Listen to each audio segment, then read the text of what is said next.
এটা এমন এক বারের গল্প যেখানে ভিতরে একবার ঢুকলে আর যদি এই বার থেকে বের হন তাহলে গুলি খেতে হবে।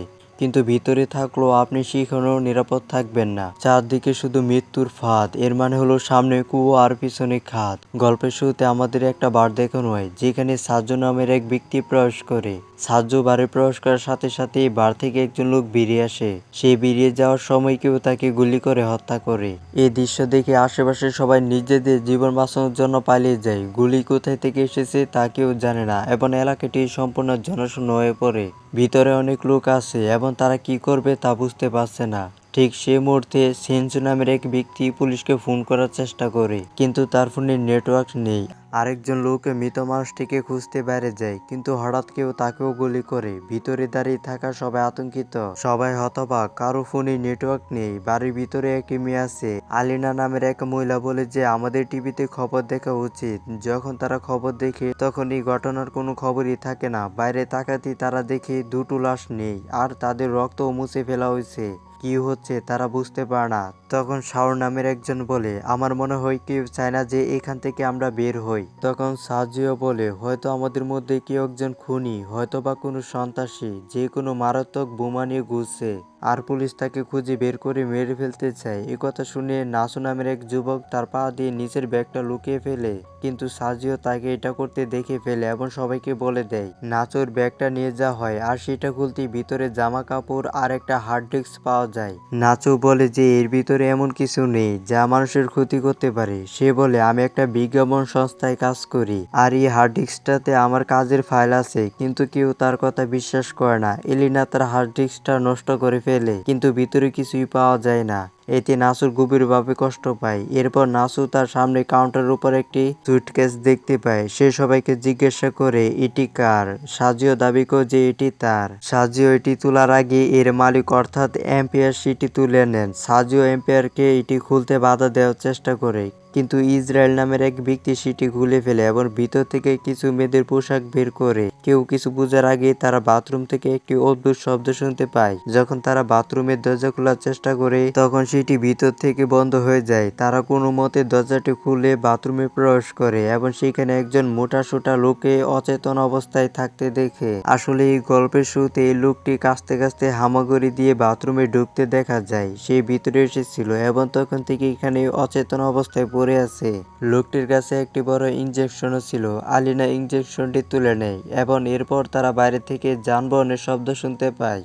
গেটের কাছে যেতেই তারা দেখে যে অনেক সেনা কর্মকর্তারা তাদের মুখ সম্পূর্ণ ঢেকে সেখানে আসতেছেন। সেনা কর্মকর্তারা সেখানে প্রচুর টায়ার জড়ো করে সেগুলো পুড়িয়ে দিয়ে সেখান থেকে চলে যায়। যদিও সব ভেবেছিল যে তারা তাদের সাহায্য করতে এসেছে, কিন্তু তারা তাদের সাহায্য করে না। এর ঠিক পরে টিভিতে খবরটি দেখানো হয়। জানা গেছে যে শহরের একটি বড় অংশে আগুন লেগেছে এবং সেই এলাকাটি সিল করে দেওয়া হয়েছে এবং সেখানে কেউ যেতে পারবে না। এখানে আটকে পড়া লোকেরা বুঝতে পারতেছে না যে সরকার কেন মিথ্যা বলছে। তারপর বাথরুমে অজ্ঞান হয়ে থাকা লোকটি হঠাৎ সবার সামনে এখানে চলে আসে।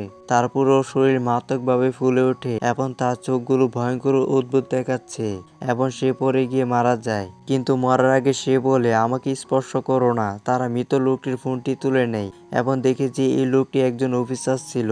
তার ফোনে আরো কিছু ছবি আছে। লোকেরা যে কোনো ভাইরাস থেকে নিজেদের রক্ষা করার জন্য একটি পি কিটও নিয়েছে। এখন এখানে থাকা সবাই বুঝতে পারে যে এই পুরো এলাকাটি কোয়ারেন্টাইনে রাখা হয়েছে। এর মানে হলো এখানে যে লোকটি মারা গেল সে সংক্রমিত ছিল এবং সংক্রমণের কারণে মারা গেছে। এখানে আরো মানুষ সংক্রমিত হওয়ার সম্ভাবনা রয়েছে। নাসুকে যে কোনো উপায়ে তার ফোন সিগন্যাল পাওয়ার চেষ্টা করতে দেখা যায়। যখন সে একজন ডাক্তারের কাছে ফোন করে তখন সে একটি সিগন্যাল খুঁজে পায় এবং এটি শুনতে পায়। সে টেবিলের উপর উঠে তার ফোনটি চালু করে এবং তার ফোনে নেটওয়ার্ক চলে আসে। সে সবাইকে এই কথাটি জানায়। এরপর নাসুকে বলা হয় যে দ্রুত যে কোনো মিডিয়া কর্মীকে ফোন করে সবকিছু জানাতে, কিন্তু তারপর এই কথাটি বলার জন্য টেবিলের উপর উঠে পড়ে, যার ফলে টেবিলটি ভেঙে যায়। এরপর অ্যান্ডেস নামের এক ব্যক্তি নাসুর কাছে ফোনটি চায়, কিন্তু এম্পায়ার তাকে থামিয়ে দেয় এবং ফোনটি স্পর্শ করতে বারণ করে, কারণ ফোনটি সংক্রমিত লোকটি ছিল এবং সে যদি এটি স্পর্শ করে তবে সেও সংক্রমিত হয়ে যাবে। সাজু এবং অ্যান্ডেস এতে রাজি হয় এর মানে হলো নাসু এবং যারা ফোন বা লোকটিকে স্পর্শ করেছিল তারা সবাই সংক্রমিত। অ্যান্ডেস তার বন্দুক দিয়ে তাদের হুমকি দেয় এবং লোকটি মৃতদেহ বেসমেন্টে নিয়ে যেতে বলে। তারা বাধ্য হয়ে তার কথা মানে এবং 5 জন মিলে মৃতদেহটিকে বেসমেন্টে নিয়ে যায়। মাত্র 3 জন বাকি থাকে। কিছুক্ষণ পর তাহকানের নামের এক মহিলার শ্বাসরুদ্ধ হতে শুরু করে। তাহকানি সবাইকে দরজা খুলতে বলে, কিন্তু কেউ শুনে না। তাহকানি যখন দরজা খুলতে যায় তখন কয়েকটি বোতল উল্টে যায় এবং সেগুলো তরল একপাশে প্রবাহিত হতে শুরু করে। এরপর তারা কাছাকাছি একটি নিকাশন ব্যবস্থা দেখতে পায়, যার মানে তারা জলের মধ্য দিয়ে পালাতে পারবে। এরপর ইসরায়েল ঢাকনাটা খুলে এবং নর্দমা দিয়ে পালানোর সিদ্ধান্ত নেয়। তাই সে সারা শরীরে তেল মেখে নর্দমা দিয়ে বেরিয়ে নিচে নামার চেষ্টা করে, কিন্তু নর্দমার ব্যবস্থাটি কাজ না করায় সে নামতে পারে না। হঠাৎ তারা গুলির শব্দ শুনতে পায়। তারা আতঙ্কিত হয়ে পড়ে। তারপর তারা উপরে বারের ধোঁয়া দেখতে পায়। এটা দেখে তারা বুঝতে পারে যে কেউ উপরে 3 জনকে হত্যা করেছে এবং পুরো বারটি আগুন লাগিয়ে দিয়েছে। অন্যদিকে ইসরায়েল নামের ব্যক্তিটি তখনও নর্দমার ব্যবস্থার মধ্যে দিয়ে আটকা পড়ে আছে। এখন তার প্রথমে ইসরায়েলকে নর্দমা থেকে বের করে আনে। কয়েক ঘন্টার পর আগুন পুরোপুরি নিভে যায় এবং তারা উপরে বারে যাওয়ার সিদ্ধান্ত নেয়। বারে পৌঁছে তারা দেখে যে বারটি পুরোপুরি পুড়ে গেছে। নাচো সেখানে গান খুঁজে পায়, যা সে চুপচাপ তুলে নেয়। তারপর তারা দেখে যে কিছু লোক বাইরে থেকে জায়গাটা পুরোপুরি বন্ধ করে দিচ্ছে। তারা সবকিছু খুব চুপচাপ দেখতে থাকে, কারণ ভিতরে 5 জন মানুষ এখনো বেঁচে আছে। এমন কোনো ইঙ্গিত যদি কেউ পায় তবে তাদের সবাইকে মেরে ফেলা হবে। এরপর একটি মোবাইল ফোন বেজে ওঠে। এটা সে অফিসারের ফোন, যে কিনা কিছুক্ষণ আগে সংক্রমণের কারণে মারা গেছে। আলিনা তার ফোনটা তুলে তার হোয়াটসঅ্যাপে চ্যাটগুলো পড়তে শুরু করে। সেখানে এক ব্যক্তির অফিসার লোকটিকে জিজ্ঞাসা করে, টিকা নেওয়ার পর তোমার স্বাস্থ্যের উন্নতি হচ্ছে কি? লোকটি উত্তর দেয়, না, আমি খুবই অসুস্থ এবং বাইরে একটা বারে লুকিয়ে আছি, আমার কাছে আসার চেষ্টা করবে না। এরপর আলিনা তার পুরনো বন্ধুকে এই ব্যাপারটা ব্যাখ্যা করতে যায়। চ্যাটগুলো পড়া হয়, যেখানে মৃত লোকটি লিখেছে যে তার আরো 4টি ডোজ বাকি আছে। এই লোকেরা বুঝতে পারে যে সে যে ইনজেকশনটি নিয়েছিল তা এই ভাইরাসের টিকা। এটা পড়ার পর সবাই খুশি হয় যে এই টিকাটি লোকটি কমাতে পারে, কিন্তু তবুও তাদের মনে একটি সন্দেহ জাগে যে যদি এই লোকটি টিকা নিয়েই থাকে তাহলে সে মারা গেল কিভাবে। ফোনটা বেজে ওঠে, কিন্তু তারা ফোনটা তোলার আগে ব্যাটারি শেষ হয়ে যায়। তারা কোনোরকমভাবে ফোনটা চার্জ দেওয়ার চেষ্টা করে। আলিনা বলে যে লোকটা তাদের চ্যাটে বলেছিল যে তার কাছে 4টি ভ্যাকসিন বাকি আছে, তাই তারা সেগুলো খুঁজে দেখছে না কেন। এরপর তারা তার লাশের কাছে স্টোররুমে যায়, কিন্তু সেখানে কোনো ভ্যাকসিন খুঁজে পায় না। তারপর তারা ওয়াশরুমে যায়, যেখানে ইসরায়েল আগে থেকে ভ্যাকসিন নিয়ে বসে আছে। ইসরায়েল কাউকে আত্মত্যাগ করতে বলে, কারণ তাদের কাছে লোক সংখ্যা বেশি এবং মাত্র 4টি ভ্যাকসিন আছে। ইসরায়েল একটি ইনজেকশন বের করে প্রথমেই নিজেকে ইনজেক্ট করে। নাচো তার দিকে বন্দুক তাক করে, কিন্তু ইসরায়েল তবুও নিজেকে ইনজেক্ট করে। এরপর নাচো এবং ইসরায়েলের মধ্যে ধস্তাধস্তি শুরু হয়। ইসরায়েল নাচোকে কাবু করে ফেলে এবং চেপে ধরে। ধস্তাধস্তির সময় ভ্যাকসিনটি ইসরায়েলের হাতে লেগে বেসমেন্টে পড়ে যায়। এক পর্যায়ে নাসু সেটা তুলে নেয়। তারপর ভ্যাকসিনটি দুর্ঘটনাক্রমে তার হাত থেকে পিছলে নিচে ড্রেনে পড়ে যায়। বেচারা লোকগুলো এখন ভাবছে কিভাবে ড্রেন থেকে ভ্যাকসিনটি উদ্ধার করা যায়। আলিনা তাদের সবার মধ্যে সবচেয়ে রোগা, তাই তারা তাকে ভিতরে গিয়ে ভ্যাকসিনগুলো নিয়ে আসতে বলে। প্রথমে আলিনা রাজি হয় না, কিন্তু পরে সে রাজি হয়ে যায়। তার শরীরে তেল মাখানো এবং তাকে জোর করে একটি ছোট গর্তে ঢুকে দেওয়া হয়। অনেক চেষ্টার পর সে নিচে নর্দমায় পড়ে যায়। আলিনা ভ্যাকসিনটি খুঁজে পায় এবং পানি থেকে উঠে আসে।